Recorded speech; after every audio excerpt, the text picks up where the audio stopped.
everyone. Today my group will be presenting our experiment on electrochemical cells and thermodynamics, focusing on measuring cell potential and determining thermodynamic parameters on zinc and copper. In this experiment, we explore how chemical energy convert into electrical energy through redox reaction. Specifically, we use a galvanic cell where zinc acts as anode and loses an electron, while copper acts as the cathode and gains electron. This transfer of electron creates a voltage that we measure using a voltmeter. We apply the Nernst equation to analyze how different conditions affect cell potential. Our objective is to determine the effect of ion concentration on cell potential using the Nernst equation. Second, to calculate thermodynamic values such as Gibbs free energy using EMF measurements. For the apparatus, we use a voltmeter, glass U-tube, 250 ml beakers, glaze, a thermometer, a volumetric flask, and sandpaper. The chemical involved were copper and zinc strips, copper sulfate solution, zinc sulfate solution, and hydrochloric acid.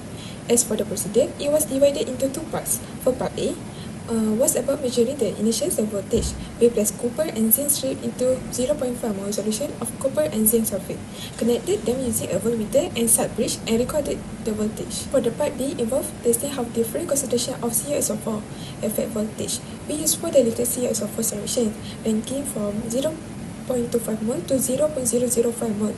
By keeping the CuSO4 concentration constant, the voltage for each data was measured and recorded. From the result that we have obtained, we have studied how changing the concentration of copper sulfate affect the cell potential, Gibbs free energy, and percentage error. The concentration of zinc sulfate was kept constant at 0.5 molar. As we reduce the concentration of CuSO4 from 0.5 molar to 0.5 molar, the E cell dropped from 1 volts to 0.6 volts. This drop in E cell also caused the Gibbs free energy to become less negative, from minus 1.93 to minus 1.158 joules per mole. The percentage error increased as the solution became more diluted, showing the accuracy decreases at lower concentration. Now let's look at the graph. The first graph showed E cell plotted against the log of copper ion concentration. There's a clear linear trend, and the R-squared value of 0.964 shows a strong fit matching the Nernst equation. The second graph shows how Gibbs free energy changed with Cu2 plus concentration. As expected, delta G becomes less negative when Cu2 plus concentration goes down, meaning that the redox reaction becomes less spontaneous. Thus, our result matched the theory where both E cell and Gibbs free energy decrease as the copper ion concentration decreased, supporting the principle of electrochemistry and thermodynamics. As the copper 2 plus ion concentration decreased, the cell potential decreased from 1 volt at 0.5 molar to 0.6 volt at 0.005 molar.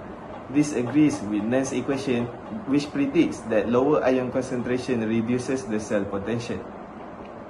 This trend was also supported by delta G, which became less negative with lower potential, showing a decrease in reaction spontaneity. For example, delta G dropped from negative 193 kJ per mole to negative 115.8 kJ per mole as ion concentration decreased.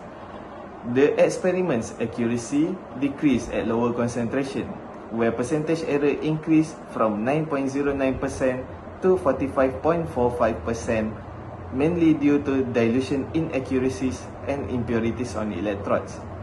Improvement could include accurate pipetting for better solution preparation and a high impedance voltmeter to minimize current draw and measurement distortion.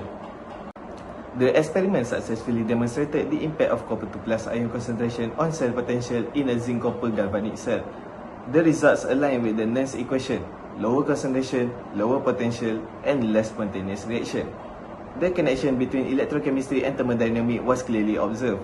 While the experiment produced reliable results at higher concentration, the errors increased at lower concentration, suggesting the need for more precise equipment and method in future experiments. Overall, this project reinforced the relationship between concentration, cell potential, and Gibbs free energy, successfully connecting theoretical concept with practical experimentation.